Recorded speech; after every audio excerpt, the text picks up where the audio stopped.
Today's video is brought to you by Buzzsprout. Buzzsprout has helped over 100,000 people start their own podcast. It's the easiest way to host, promote, and track your podcast. Start your free 90-day trial today at buzzsprout.com. How do I get better audio quality for my podcast? Let's answer that coming up next. Podcasting, training and development.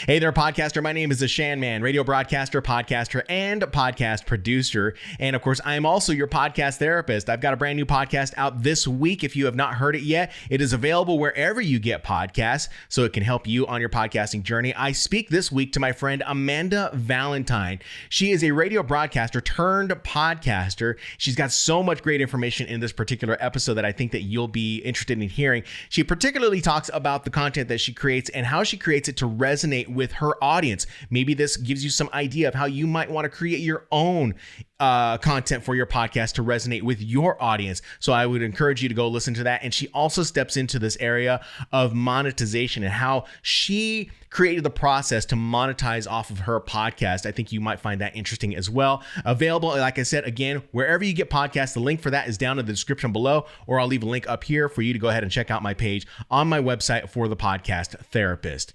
So in today's video, we are talking about how to get better quality audio for your podcast. There are all kinds of videos that are out on YouTube right now that talk about this.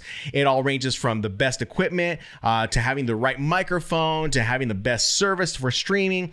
And I'll be honest with you, there are factors that come into all of these different means to record the best quality audio. I have solutions on my own channel of how I create the best quality audio. But I think in today's video, we have to parse this out into two different areas. We have to talk about first local recordings versus two, the remote recordings that we will be doing with our guests. Now, it's going to depend also on the type of podcast that you're going to create. If you're creating a storytelling podcast where you need actors, then maybe you want to do something that is a little more local. But let's say you're doing an interview style podcast, then you're doing something that is a little more remote, and you're going to probably faced with those sound issues that you're dealing with not being as crisp as, say, your microphone.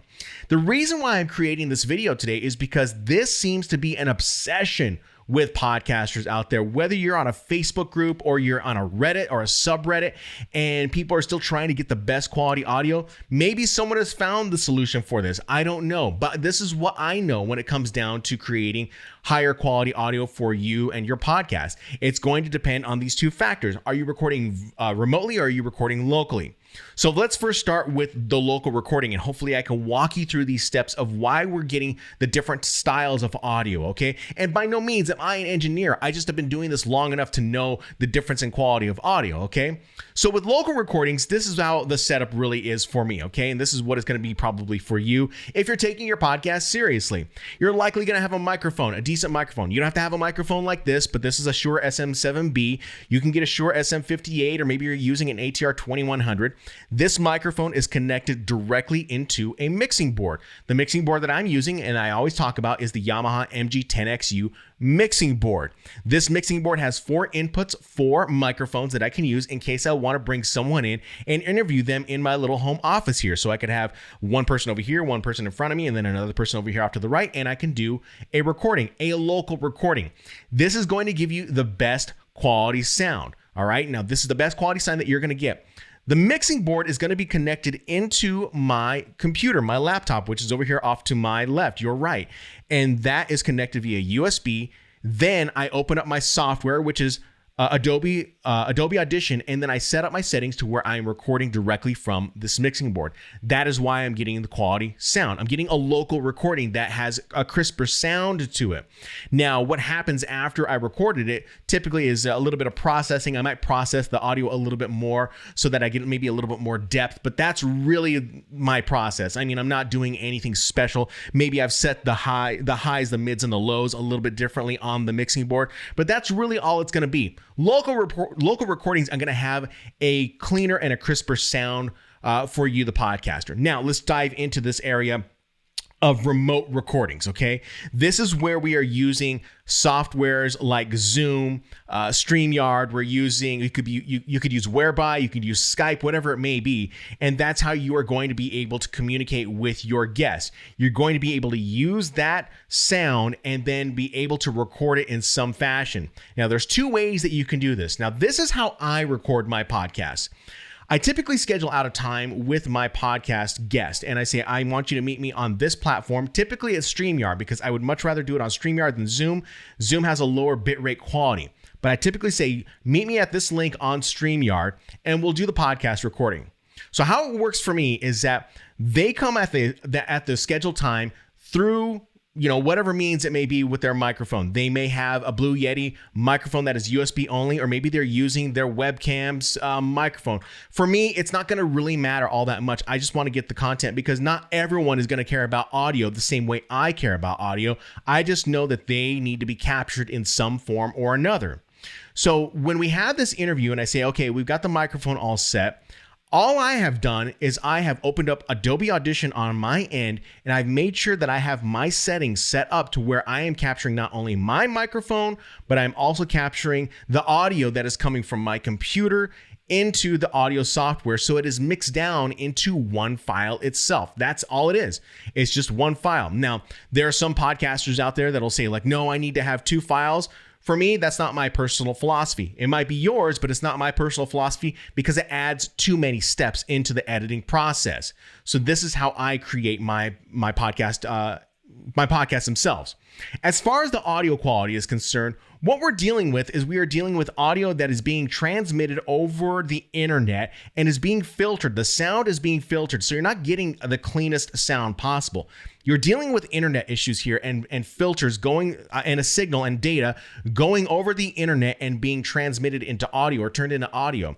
Again, I'm not an engineer. I just know this from doing this so many years. You're always going to get a lower quality audio if you don't have a person, they're not using a great microphone, or they're just using, their webcam's microphone. It just depends. You're not going to get the best audio. Keep in mind, we have not recorded into a software like Zoom or StreamYard or anything else like that. We're not even talking about that yet. We're just talking about getting the best quality audio. This method that I'm talking about is how I get the best quality audio. You have to have it directly connected or directly recorded, everything into your digital audio workstation. I have videos on this that you can check out on my channel. I'll try to leave links in the description for you to go ahead and check out, but this is how I create my podcast recordings. The next step that we're going to be talking about is using Zoom or StreamYard or whatever to capture those podcast recordings. So this is the instance in which you have connected your microphone. Maybe you just have a USB microphone. You're connected into your computer, and that computer is connected to the software, which would be Zoom or Skype. And that's how this is going to be captured. It's going to be captured and recorded in their software. Now, just as a note and as a heads up, you know this by doing Zoom recordings. You know that whenever you record into Zoom that it sounds good going in, but when you get it coming out, it sounds terrible, right? Or it doesn't sound terrible, but it doesn't sound as great as what you hear it in your headphones. So you're dealing with the same issue as what your guest is dealing with. You are sending an audio signal over the internet and having that signal or that audio filtered and that data sent directly to the Zoom headquarters or wherever that server is, and it's filtering and lowering the grade of that sound. The reason that sound of grade is probably not as good is because we're dealing with video issues. You're doing video calls and bandwidth issues might be a problem. So this is an issue that we dealt with back in the Google Plus days when we were recording Google Hangouts Lives, and we were trying to get multiple people onto a Google Hangout, and the bandwidth just was not there. I mean, you could not get the quality audio from your microphone. You were getting that internet sound, So what you ended up having to do is just kind of deal with it, right? You dealt with it, or maybe you dealt with a local recording. You recorded everything locally on your end, at least so your microphone sounded great. Back then, I know that Google had a setting where you could set a studio quality sound or, a stereo sound for itself. And that typically made the audio sound a little bit better. In Zoom, this does not exist. I can't remember what the kilobytes per second were on Zoom, but I think it was like 96 kilobytes per second, which is not very high quality audio. I could be wrong on that. But all I know is that the quality, and the quality is not that great. The next best audio that you might be using would be StreamYard. StreamYard has some pretty good audio quality that captures the audio from your recording. They have that function inside of their software where you can have a stereo recording, but it all comes at the cost of echo cancellation. And you'll see what I mean whenever you jump into StreamYard. There's an echo cancellation feature where you're not getting an echo back and forth between you and your guest. A lot of podcasters deal with this. So you're compromising sound over echo, or maybe you just don't want echo and then you use stereo, then you're getting better sound, right? So you're being compromised in some way or another, and these are just technological hurdles that we're trying to get over, and they haven't figured this out yet. So that's how you're recording those pieces of audio. You're gonna have that internet sound regardless, no matter what. Now, let's talk about the third way that we would do this. Let's say you have a podcast where it's you. It is a co-host, not a guest. It is a co-host that does a podcast with you every week or every other day. It's you, a co-host, and it is maybe another co-host, and they are all in different locations. You're at your house, your friend is at his house, and your other friend is at his house. These are all done remotely. But you wanted that quality sound of audio like it came directly from a studio. Well, this is where you might use a software like Zencastr, or you might use Riverside.fm. But what you're getting with those pieces of software is that the recordings are done through the software itself, and everything is recorded locally onto your computer. So everything that you're recording onto your microphone is recorded locally on your computer. Your co-host is recording into his microphone, and his audio is recorded locally on his computer. And the third co-host is having his audio recorded locally on his computer. When your podcast is done, that is all uploaded into the internet, and then you can download those local recordings, and then you have to take those local recordings and put them into a multi-track system, like say Adobe Audition or GarageBand, Audacity, or however, and you got to match all of that up. Now, it's not difficult to do, but it is more steps. You're having to wait for the upload, and it typically takes longer to upload than it is to download, right?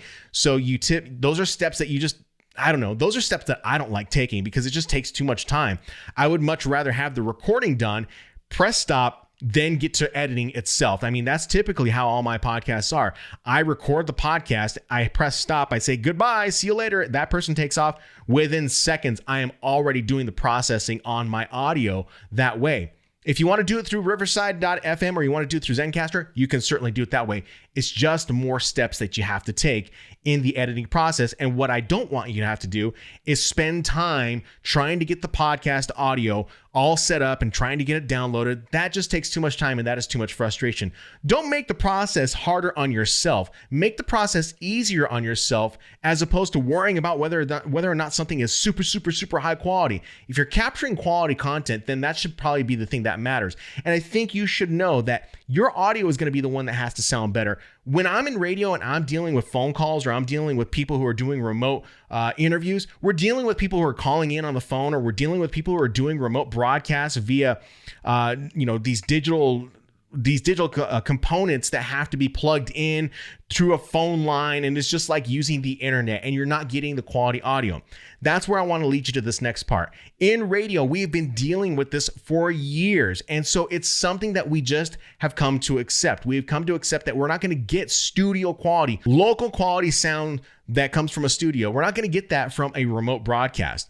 Back in the day, whenever I started in radio, we used to go out to these remote broadcasts, and we would take a truck out there that had equipment that had it had a mast with an antenna on it. So you would hoist this mast up, and this mast would be standing way, way high in the air, and the antenna would be pointed to the transmitter, where at the highest point in the city, which would be the mountain here in Phoenix, Arizona. So whenever we connected all of our equipment into that, antenna, we would send that signal directly to the mountain, and then that signal of sound, it would be transmitted to the mountain, back to the radio station, and then the radio station would feed it through the board, and then we would have a conversation, a two-way conversation going back and forth from each other. The studio sound from the DJ in the studio sounded great. The sound from the person who was on remote didn't sound that great. Fast forward years later, the technology changed and we got devices that we were able to plug in using the phone lines, and we could plug in like using a mixing board, all this stuff that you're talking about with podcasting. When we would send a signal back of sound back to the radio station, it didn't even have to go back through a transmitter. It went directly to the radio station through the phone line, but you weren't getting the quality sound. You were still hearing a little bit of a difference in the quality of sound. That quality of sound could be with the microphone. It could also be the sound of the data that is being sent over the internet. You're not getting as quality sound, but you're getting pretty close. And that is what you're just going to have to deal with. Now, these days, we're just doing everything through those devices, but just know that we understand that there is going to be a small compromise in sound when it comes down to doing these remote broadcasts. It's going to sound clear, but not as clear as you think. And you're dealing with similar issues when you're dealing with podcasting. So you have to understand and figure out what your philosophy is, figure out what you want to compromise as far as sound is concerned. There are many different ways to skin this cat, but what is going to be most important for you, the podcaster? Is it going to be the quality of sound? Maybe you're doing a storytelling podcast where you need actors. Yes, maybe you need to have higher quality sound. But if you're doing these interviews back and forth, or you're doing co-host stuff, you might want to find these different avenues. Maybe you need to use a Riverside.fm, or maybe you're just happy using StreamYard. So I recommend that you check out at least StreamYard. I have a link for that down in the description below. That is what I use for my interviews. That's what I used for my interview with Amanda Valentine. So that is probably going to be the easiest way and the easiest barrier of entry for you to get those guests in and do those podcasts and have at least some decent sound. If you enjoyed today's video and if you found it very informative, go ahead and leave a comment down below and leave a thumbs up on this video and share it with a friend who is struggling with podcasting sound issues. Maybe I can give and shed some light for them on how they see or view their own audio for their podcast. Of course, hit the subscribe button and the little bell notification so you can get notified when I drop a brand new video. So in the meantime, I would love to hear from you guys. I will talk to you guys in the next video next week, hopefully, and we'll see you then. Okay, talk to you later. Bye.